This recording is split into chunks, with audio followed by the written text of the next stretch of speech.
한마디로 예수님은 당시에 엄청난 인플루언서였습니다. 예. 호의적이든 예수님에 대해서 호의적이든 호의적이지 않든 다 누구나 예수님에 대해서 궁금했어요. 예. 궁금해하는 관심의 대상이었습니다. 어쨌든 여기서도 보시면 예수님을 이 니고데모라고 하면 당시 유대인의 지도자면은 랍비를 키우는 사람이었습니다. 예. 유대인의 지도자는 랍비를 키우는 사람이었어요. 이 니고데모라는 사람 자체가.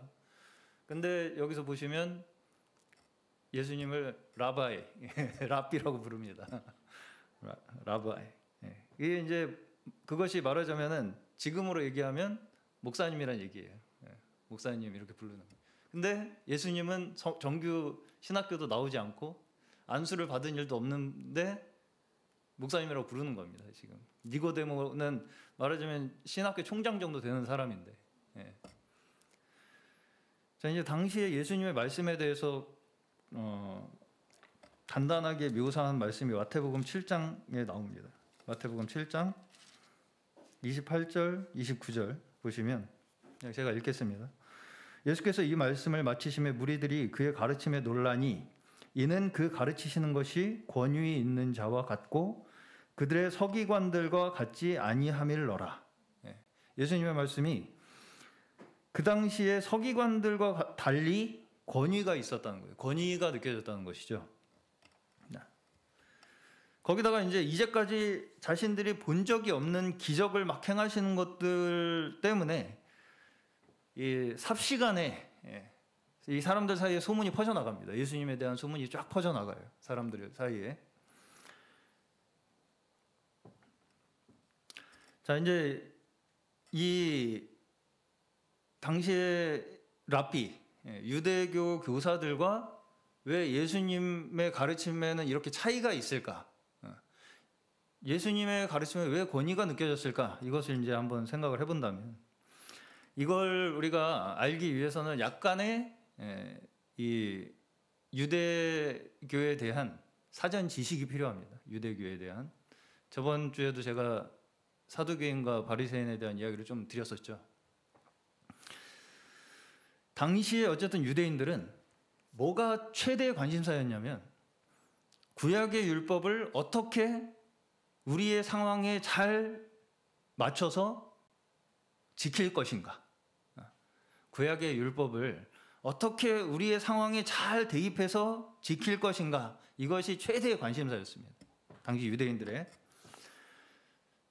자, 이제 과거를 다시 되짚어 보면 가장 전성기가 언제였습니까? 이스라엘의 다윗 왕국이었죠. 다윗 왕국. 얼마 길지는 않았지만 최전성기였습니다. 심지어 주변 국가들까지 어느 정도 이 이스라엘 왕국의 통치하에 놓였던 때가 다윗 왕국 때였죠. 그런데 그 다윗 왕국마저도 결국은 어떻게 됐습니까? 다 이스라엘의 불순종과 그들이 우상 숭배하고 죄악을 범하는 문제들 때문에 결국은 멸망하죠. 바벨론에 의해 멸망하고 그러고서 겨우 다시 이제 돌아오지 않습니까? 다시 회복이 됐는데 지금 어때요? 지금 현재 예수님 당시에 로마의 지배하에 들어가게 된 상황이죠. 그런 역사적인 맥락을 같이 이제 잘 따라가 봐야지 이게 이해가 안 되는 거예요. 한때는 전성기가 있었어요. 하나님께서 우리를 그렇게 강력한 나라로 만들어 주셨었는데 우리가 우상 숭배하고 말씀을 지키지 않아서 바벨론의 포로가 됐었어요. 그랬다가 다시 돌아왔는데도 지금 로마의 지배하에 지금 놓여서 핍박을 받고 있는 상황이라는 것입니다. 자, 이러한 상황 속에서 당시 유대인들이 이제 어떻게 그러면 생각을 했겠어요? 당연히 그 전에 자신들의 조상들의 과오를 되풀이하지 않기 위해서 나름의 종교 개혁을 하게 되는 것입니다. 나름 종교 개혁을 한 거예요, 이게. 예. 자, 말하자면 이 복음서에서 등장하는 유대교 있죠. 유대교, 바리새인 또 사두개인 이런 유대교. 유대교가 언제부터 시작되었냐? 바벨론 포로기 이후에부터 시작된 게 유대교입니다. 그 전에는 이 이스라엘의 어떤 특정한 종교적인 어떤 그런 정체성이 그렇게 강하지 않았어요. 그러니까 맨날 흔들렸죠, 이렇게. 예. 하나님께서 하라는 대로만 했었지 어떤 자신들이 정립해 놓은 종교적인 어떤 그런 체계가 없었다고요. 유대교라는 형체는 바벨론 포로기 이후부터 나타난 것입니다. 그래서 이제 말하자면은 포로가 되고 나서 종교 개혁을 해야 되겠다는 필요성을 느낀 거예요. 우리가 이렇게 포로가 된 것이 하나님의 말씀을 잘 따르지 않아서 우리가 받은 징계다 이렇게 생각을 해서 종교 개혁을 해야 된다고 생각하면서 시작된 종교가 바로 유대교라는 거예요. 자, 그래서 이제 다시 이런 징계를 당하지 않기 위해서 이제부터 하나님 말씀 잘 들어야 되겠다 이렇게 이제 반성을 하면서 하나님께서 주신 율법에 의해서 우리가 선택된 민족이라는 그 정체성 있죠. 이스라엘은 하나님께서 우리에게 주신 그 율법에 의해서 우리가 선택된 민족이잖아요. 언약이 체결되어서 선택된 민족이라는 그 정체성을 지켜나가기 위해서 아주 더 엄격하게 율법을 공부하고 또 그 율법을 어떻게 잘 지킬 수 있을까를 체계적으로 만들고 여러 가지 율법을 지키기 위한 전통들을 이제 세워 나가기 시작한 것이 이 바벨론 포로기 이후부터라는 것입니다. 그래서 우리가 유대인이라고 하면은 우리 머릿속에 있는 어떤 그런 이미지들은 거의 이 바벨론 포로기 이후에 유대교가 형성되면서 시작된 것들입니다. 그래서 자녀들을 이렇게 토라 이렇게 해서 암송시키고 하는 그런 문화들 이런 것들이 다 유대교가 시작되면서 같이 시작되었던 문화들이에요. 그렇기 때문에 이제 말하자면 당시에 이렇게 나라를 잃어버린 시기에 형성되었던 제도가 회당이었습니다. 회당. 시나고그라고 하는 회당이었어요. 그래서 그 회당을 중심으로 토라를 가르치고 율법을 가르치고 또 준수하게 하면서 이러한 자신들의 신앙의 정체성을 지켜나오면서 몇 년 정도 됐겠습니까? 그러면 포로기 이후에서 예수님 오시기 전 400년 정도 되겠죠. 구약에서 신약에 넘어가는 그 400년의 공백기, 그 400년간에 서서히 형성되었던 이 종교가 바로 유대교라는 것입니다. 근데 이제 다시 포로기 이후에 그렇게 열심히 우리가 율법을 지키고 성전을 섬겼는데도 어떻게 됐어요? 다시 로마라고 하는 강력한 제국에 의해서 지배를 당하게 됐어요. 그렇게 열심히 했는데도 로마의 지배를 당하게 되면서 그 로마에 의해서 신앙적인 모든 정체성까지 다 위협을 받고 있던 그 시기가 바로 예수님이 오셨던 시대였습니다. 자, 지금 어떤 상황입니까? 이 사람들이 어떻게든 잘 해보려고 했죠. 근데 왜 우리한테 이런 일이 자꾸 반복되는가? 이런 고민을 하고 있었겠죠. 어떻게든 잘 해보려고 했는데 우리는 최선을 다해서 열심히 해보려고 했는데 종교 개혁을 해가면서 율법을 열심히 잘 지켜가지고 우리가 이 조상들이 율법을 다 무시하고 우상 숭배하느라고 처했던 그 징계를 이제 우리는 당하지 않기 위해서 열심히 율법도 지키고 해보려고 했는데 왜 이런 상황이 자꾸 반복이 되는가? 그래서 어떤 사람들은 아직도 우리가 좀 뭔가 더 잘못한 게 있어서 더 잘해야 되겠다라고 하는 사람들이 있었던 반면에 어떤 사람들은 아니다. 이 시대적 상황에 우리가 잘 협력을 해서 살아남아야 된다라고 하는 사람들이 있었습니다. 거기서 율법을 더 잘 지키고 정체성을 더 우리가 철저하게 지켜야 되겠다고 생각했던 사람들이 누구였겠어요? 바리새인들이었습니다. 폐쇄파 유대인들. 반면에 이 현재의 상황에서 우리가 살아남기 위해서는 지배 세력과 지혜롭게 잘 융합해서 지냄으로써 나라를 평안하게 만들어서 우리의 이 신앙을 지켜나가는 것이 더 효율적인 방법이다라고 생각했던 사람들이 사두개인들이었습니다. 너무 지금 상황하고 비슷하지 않습니까? 저는 이거 보면서 너무 비슷해요. 이 양쪽이 다 있습니다 지금. 그렇죠? 이 나라의 뭔가 세력과 우리가 잘 지내면서 우리가 신앙생활을 지켜나가야지 우리 신앙이 잘 지켜질 거라고 생각하는 분들, 강대국과 손을 잡아야지 신앙이 잘 지켜질 거라고 생각하는 분들이 있는가 하면 어떤 분들은 다 끊어내고 그냥 우리끼리 이렇게 해야 된다 이렇게 하는 분들. 그런 이제 양측이 그때도 있었다는 것입니다. 바리새인과 사두개인으로. 자, 어쨌든 둘 다 지금 어쨌든 목적은 뭐예요? 율법을 잘 지키든지 아니면 다윗 왕국 그 성전이라는 건 결국 다윗 왕국을 상징하는 거예요. 그래서 다윗 왕국을 다시 우리가 이루기 위해서는 이 성전만큼은 포기해서는 안 된다라고 하는 게 이제 사두개인들이었고요. 그래서 이 성전 제도만 우리가 유지하고 있으면 하나님께서 메시아를 보내주실 것이다. 다윗의 자손 메시아를 보내주실 것이다 라고 굳게 믿고 있었던 것입니다. 어쨌든 둘 다 마찬가지예요. 이거는 율법을 잘 지키든지 성전을 잘 지키든지 둘 중에 하나는 우리가 잘 하고 있으면 하나님께서 우리를 예쁘게 보셔서 메시아를 보내주실 것이다. 그래서 다시 이 이스라엘을 다윗의 자손을 보내셔서 다윗의 그 왕국을 다시 우리에게 재건해 주실 것이다. 이런 이제 소망을 가지고 열심히 하고 있었다는 것입니다. 근데 지금 예수님께서 오셔가지고 무슨 말씀을 하고 있어요? 니네들이 지금 율법 지키는 그거 잘못 지키고 있는 거야. 성전도 무너질 거야. 그러면서 하시는 일이 뭐였어요? 병자를 고쳐요. 그러면서 말씀을 가르치시면서 스스로 자신이 그다 이렇게 자꾸 말씀을 하시니까 이 사람들 눈에는 우리가 기존에 생각하던 그 메시아가 아닌데, 그 기존에 우리가 생각하던 메시아가 전혀 아닌데다가 그렇게 자신들은 목숨처럼 여기는 그 율법, 또 성전, 이런 것들을 막 이제 깨고 일을 하시고 다니시잖아요. 막 일부러 안식일에 막 병 고치시잖아요, 예수님이.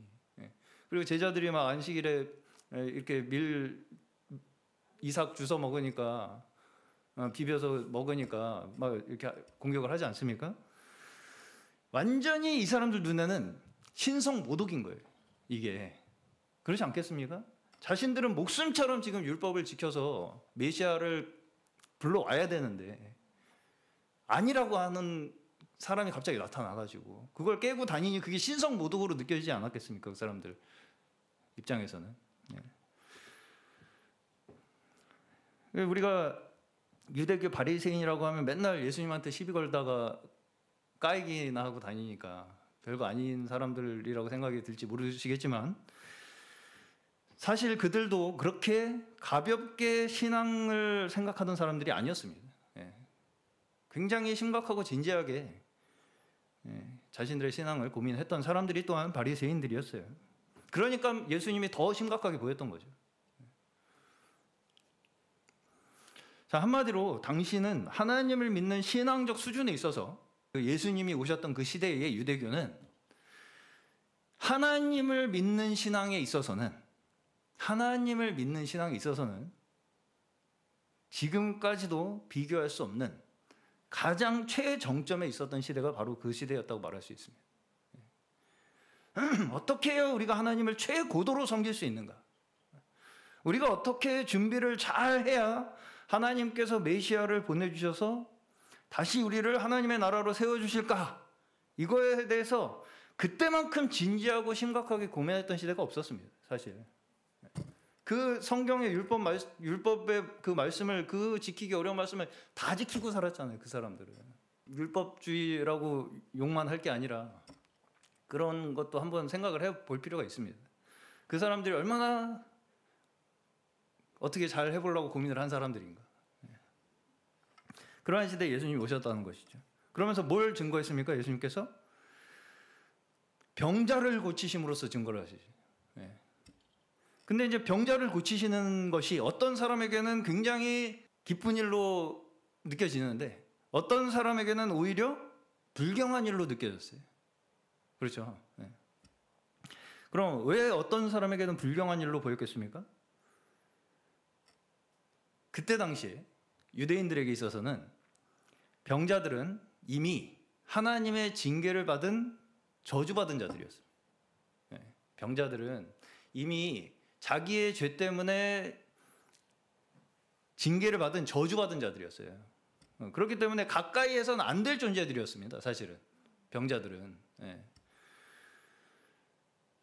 그렇기 때문에 그 사람들의 이 관점에서는 어떤 생각을 가지고 있었냐면 지금 우리가 구원을 받기 위해서는 그렇게 저주받은 자들을 분리해내서 저주받은 자들을 다 분리해냄으로써 우리가 더 점점 거룩해져야지 하나님이 우리를 예뻐하실 텐데 다 잘라내야 되는데 이 병든 것들, 정신 나간 것들, 이 싸가지 없는 것들 다 잘라내고 그러니까 예수님 세리와 죄인들하고 식사하시니까 가가지고 시비 걸잖아요. 근데 그게 그들의 입장에서 봤을 때는 너무 사실은 당연한 일입니다. 우리는 예수님이 하셨으니까 그거 당연히 좋은 일이지 이렇게 생각하지만 그게 현실에서 우리에게 나타났다면 우리도 그와 다르지 않을 거라고 생각이 듭니다. 그래서 그들 입장에서는 어때요? 열심히 노력하고 있는 바리새인하고 사두개인들을 잘 다독거려서 칭찬을 해서 잘 세워주셔야지 이스라엘이 다시 회복을 하지. 거룩하게 만들어주셔야지. 잘 하겠다는 애들을 잘 이렇게 다독거려 주셔가지고 칭찬해 주시고 격려해 주셔가지고 그 사람들이 지금 거룩하게 되겠다는 거 아니에요. 그래도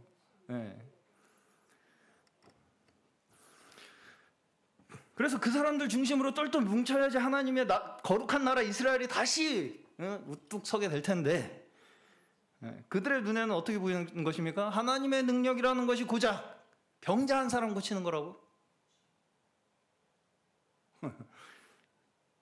그렇게 한 사람 병 고치면서 돌아다녀가지고 언제 나라를 만들겠다. 그러니까 귀신의 능력이라고 얘기하는 거예요. 급기야는 그들이 그게 하나님의 능력이라고 도저히 믿어지지가 않는 겁니다. 그거 한 사람 고쳐가지고 무슨 나라를 세우겠다는 거예요, 지금. 지금 개갈이 안 나는 얘기를 하시네요, 지금 예수님. 당신이 진짜 메시아 맞아? 자, 근데 이런 상황 속에서도 그래도 오늘 영상에서 보시는 이 바리새인 중에 지도자였던 이 니고데모라는 사람은 어떻게 예수님께서 그런 일을 하실 수 있는가에 대해서 집중을 합니다. 그렇죠? 그래서 알아보려고 해요. 자, 오늘 요한복음 3장 16절 유명한 구절이죠. 이 구절이 니고데모와의 대화에서 나오는 구절입니다. 그렇죠? 하나님이 세상을 이처럼 사랑하사 독생자를 주셨으니 이는 그를 믿는 자마다 멸망치 않고 영생을 얻게 하려 하심이라. 자, 이 말씀이 이렇게 우리가 굉장히 단순하게 한 구절 외우고 그 복음의 본질이라고 생각하고 있는 이 한 구절의 말씀이 사실은 제가 지금 방금 말씀드린 이 장대한 배경 속에서 니고데모라고 하는 그 유대교의 지도자에게 예수님께서 하신 말씀이에요. 예수님께서 구원이 무엇인가를 그 유대교의 지도자라고 하는 사람에게 말씀하신 구절이라고요. 그 장대한 역사 속에서 그냥 그거 구절 한 구절 뭐 어떻게 껴 맞춰가지고 외우고 있다고 구원받는 게 아니고요. 그 역사성 속에서 예수님께서 그에게 가르치시고자 했는가, 이것을 우리가 좀 더 깊이 이해할 필요가 있다는 것입니다. 자, 첫 번째로 하나님의 나라를 보려면 거듭나야 한다, 이렇게 말씀을 하시죠. 니고데모에게 육의 눈으로는 볼 수 없고 영으로 나야 볼 수 있는 것이다, 이것이 이제 첫 번째 예수님께서 하신 말씀입니다. 니고데모에게. 그런데 이제 니고데모가 이걸 첫 번째 이 말씀을 못 알아듣죠. 그래서 이제 비유를 하십니다. 이 영상에서 다 나왔습니다. 성령으로 난 자는 바람이 부는 것과 같다는 거예요. 그렇죠. 이걸 우리가 하나님의 나라를 보려면 거듭나야 되는데 어떻게 그럼 거듭나냐? 어떻게 거듭납니까? 성령으로 난 자는 바람이 부는 것과 같다. 어디서 와서 어디로 가는지 모른다. 이렇게 답변을 하시죠. 이 말씀도 이해를 못하죠. 이해가 안 가죠. 당연히 안 갑니다. 지금도 안 가요. 잘.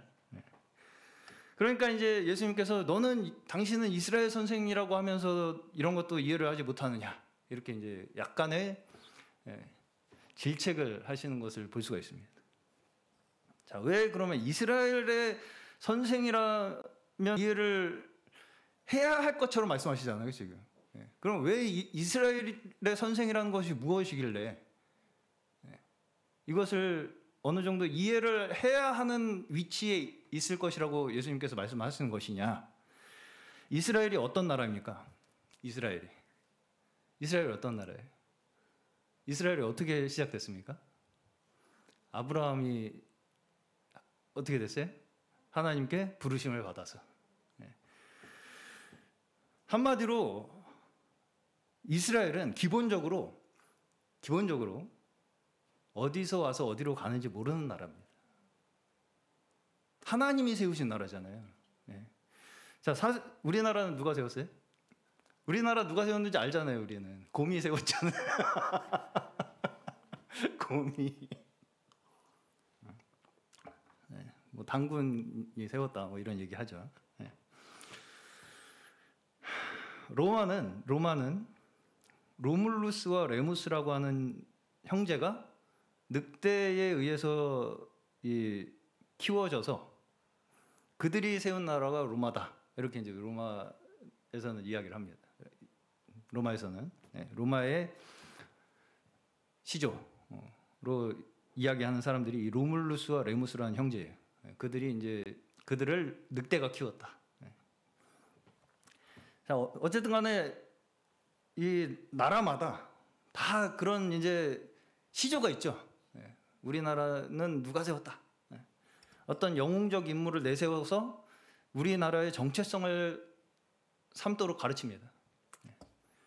자, 그러면 이스라엘은 누가 세운 나라예요? 하나님이 세운 나라죠. 아브라함을 갈대아 우르에서 불러내셔서 그에게 믿음을 가르치심으로써 세워진 나라가 이스라엘이죠. 없는 자손 이삭을 하나님이 주셔서 있게 하신 나라가 이스라엘이죠. 이스라엘은 애초부터 어디서부터 왔는지 눈에 보이지 않는 데서부터 온 나라가 이스라엘이에요. 애초에 그들에게 있어서 보이는 나라나 보이는 땅이 전부가 아니라는 것을 태생적으로 가지고 있는 나라가 이스라엘입니다.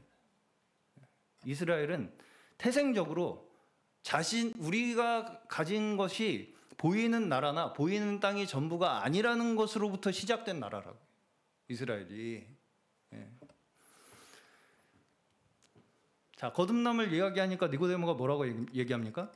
저보고 다시 어머니 뱃속으로 들어가라는 얘기입니까, 지금? 저희 어머니 돌아가셨어요. 여기서 영상에서 그렇게 나오죠. 자, 어머니 뱃속에 다시 들어가는 게 가능합니까? 불가능하죠. 자, 애초에 우리가 지금 여기에 존재하는 것 자체가 한마디로 우리의 계산으로는 불가능한 일이라는 것입니다. 영으로 난 것뿐 아니라 사실은 육으로 난 것도 우리가 어디에서 와서 어디로 가는지 모릅니다. 그렇죠? 육으로 난 것도 사실은 우리가 우리 스스로의 힘으로 난 것도 아니고 우리가 가고 싶은 대로 가는 것도 아니잖아요. 그러니까 예수님께서 그렇게 말씀을 하시는 거예요. 너는 땅의 일을 이야기하는데도 믿지 않는다. 이렇게 말씀을 하시는 거예요. 지금 너가 태어난 것도 네 계산대로 태어난 것이 아니고 이스라엘 민족이 있는 것도 너희가 원해서 만들어진 나라가 아닌데 지금 그것도 너는 지금 이제 믿지 않겠다는 얘기냐 라는 것입니다. 그것도 잊어버린 거죠. 한마디로 이스라엘의 선생이라는 사람도 잊어버린 것입니다. 이스라엘이란 나라가 어떻게 해서 시작된 나라인지를 잊어버렸다는 얘기. 보이지 않는 하나님의 섭리에 의해서 이루어진 나라 이스라엘이라는 그 정체성 자체를 잊어버렸다고요. 지금.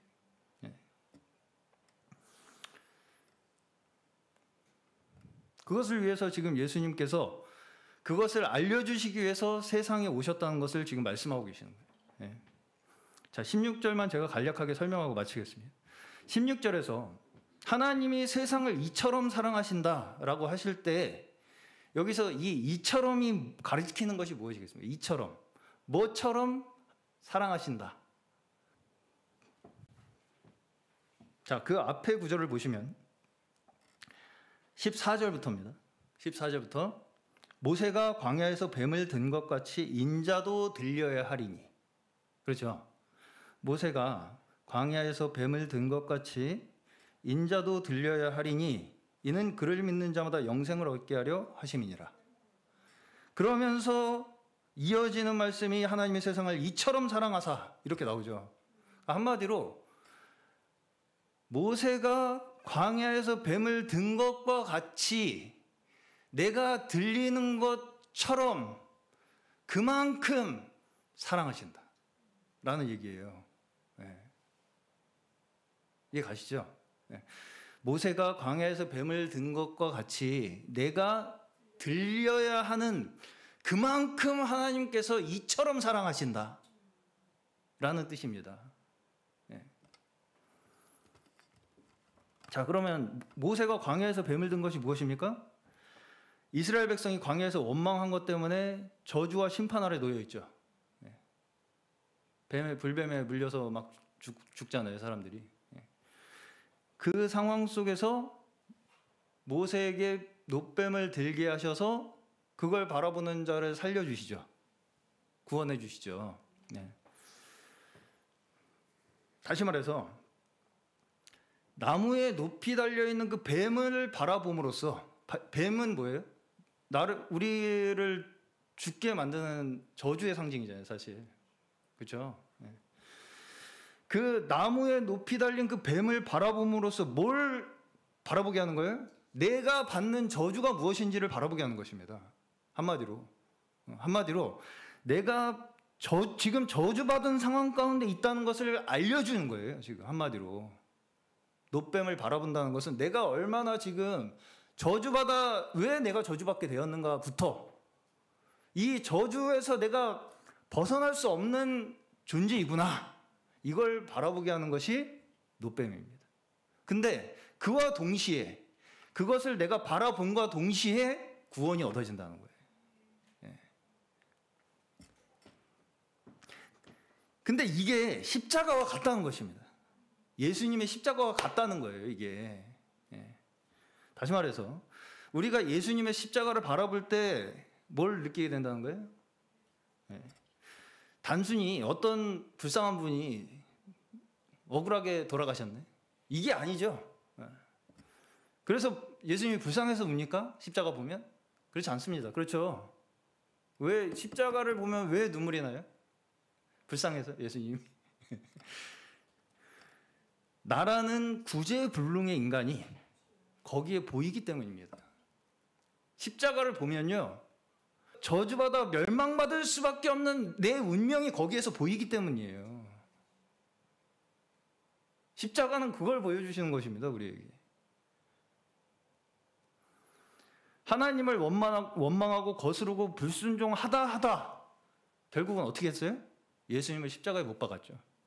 하나님을 거스르고 원망하고 불순종하다가 하다가 결국은 예수님을 십자가에 못 박은 자들이 우리라고요. 십자가는 그걸 저희에게 보여주시는 것입니다.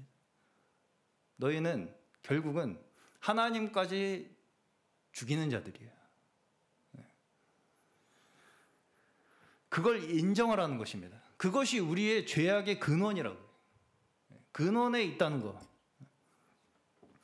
그렇기 때문에 우리가 우리 스스로를 구원하기 위해서 할 수 있는 것이 단 한 가지도 없다는 것입니다.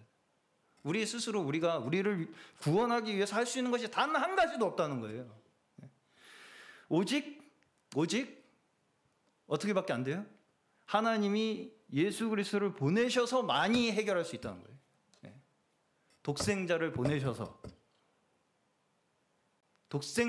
보내셔서만이 우리를 구원하실 수가 있다는 것입니다. 우리가 뭘 준비해서 되는 게 아니고요. 하나님께서 독생자를 보내심으로 말미암아서만이 우리에게 구원이 임한다는 거예요. 여기서 자꾸 우리는 뭘 자꾸 또 되묻습니까? 그러면 내가 십자가를 안 보면 구원 안 받는 겁니까? 봐야만 하는 겁니까? 뭐 이런 걸 자꾸 물어봅니다. 이 질문은 내가 그러면 십자가를 안 보면 어떻게 됩니까? 내가 그러면 어떻게 봅니까? 이걸 자꾸 되묻는 건 뭐랑 똑같은 거냐면요. 니고데모가 내가 그럼 태 속에 다시 들어가야 합니까?랑 똑같은 질문이에요. 하나님의 역사는 시간 속에서 순서대로 일어납니다. 그걸 다시 뒤로 거꾸로서 돌아갈 수 없어요. 그렇죠? 시간을 뒤집어서 거꾸로서 되돌아갈 수 있습니까? 되돌아갈 수 없는 걸 생각한다고요. 그러니까 예수님은 보는 걸 그냥 이야기하신다고 하시잖아요. 뱃속에 다시 들어갈 수 없는 얘기를 왜 하냐고요. 네가 지금 봤으면 본 거예요. 그렇다는 말씀입니다. 예수 그리스도께서 우리 앞에 오셨고 그로 인해서 우리가 구원받았으면 그냥 구원받은 걸로 감사하라는 얘기예요. 그걸 어떻게 해서 이렇게 해서 저렇게 해서 그걸 연구해가지고 구원의 방법으로 만들어가지고 그걸로다가 사람들을 내가 구원을 해보겠다. 이 모든 것들이 잘못하면 당시에 열심히 구원받아 보겠다고 노력하던 바리새인들과 유대인들과 다를 바가 없어질 수가 있다는 것입니다.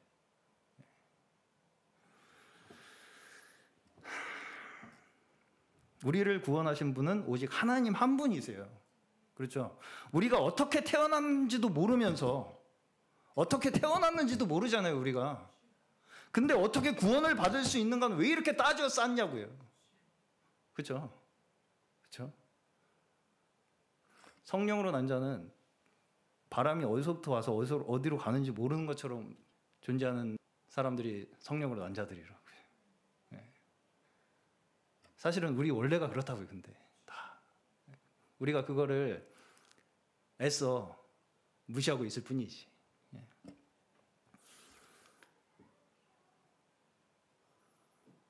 자꾸 따져서 자격을 만들고 싶어 하는 것입니다. 한마디로 내가 구원받을 자격이 나한테 있다는 것을 자꾸 만들고 싶어서 그거를 따져 묻는 거예요. 자꾸 이래서 구원받았어, 저래서 구원받았어. 이것이 바로 지금 유대인들이 빠져있던 시험이죠. 그렇죠? 이 저주받은 것들을 다 내가 솎아내서 구원받겠다. 그 모든 시험에서 구원하시는 하나님께 돌아오도록 하시는 역사가 예수 그리스도의 구원의 역사입니다. 그렇게 하나님께서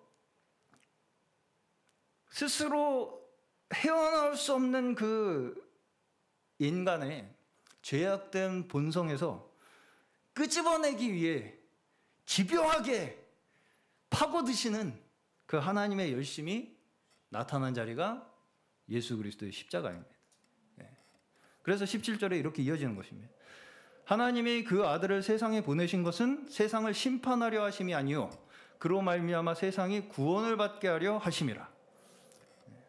자꾸 구원의 방법을 따지면 따질수록 뭐가 커집니까? 구원의 방법을 자꾸 따지면 뭐가 자꾸 커져요? 정죄가 커집니다. 서로 심판하는 것이 구원이라고 자꾸 생각하게 된다고요. 구원의 방법을 자꾸 따져 싸우면 우리가. 그러나 예수께서 오신 것은 정죄하고 심판하시려는 것이 아니라 정죄에서 속간에서가 아니라 구원하시기 위해서 모든 죄인들을 구원하시기 위해서 오셨다라는 것입니다. 마지막 18절입니다. 그를 믿는 자는 심판을 받지 아니하는 것이요 믿지 아니하는 자는 벌써 심판을 받았다고 말씀합니다. 자, 한마디로 구원은 하나님의 은혜이지만 구원은 하나님의 은혜예요. 그러나 심판은 자기 책임이라는 것입니다. 간단해요. 논리는 간단합니다. 구원은 하나님의 은혜지만 심판은 자기 책임입니다. 심판이 내 책임이라고 해서 구원도 내 공로라고 말해서는 안 되는 것입니다. 이것이 자꾸 내가 심판을 내가 믿어서 피했으니까 구원도 내 공로로 얻은 것이라고 생각하고 싶은 것이 인간의 죄악된 본성이라고요. 그 구원이 결코 자신에게서 나지 않았다는 것을 고백하는 자들이 구원 얻은 자들의 증거라고요.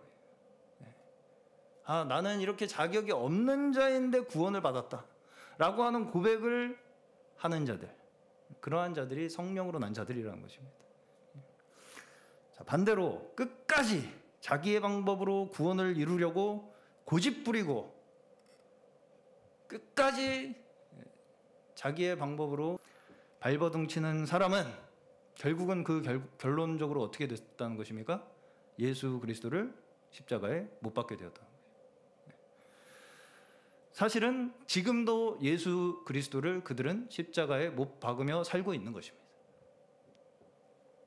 자기의 방법으로 구원을 끝까지 잃어버리려고 하는 그러한 노력들은 여전히 예수를 십자가에 못 박으면서 살고 있는 거예요. 오늘 저희 모두를 구원하시기 원하시는 그 하나님의 끝없는 사랑과 구원하시기 원하시는 그 열정이 지금 우리가 이 자리에 있을 수 있는 하나님의 축복이라는 것을 믿으시기를 축원합니다. 그 안에서만이 우리가 흔들리지 않는 견고한 믿음으로 하나님의 나라를 소망하며 살아 나아갈 수 있는 줄로 믿습니다.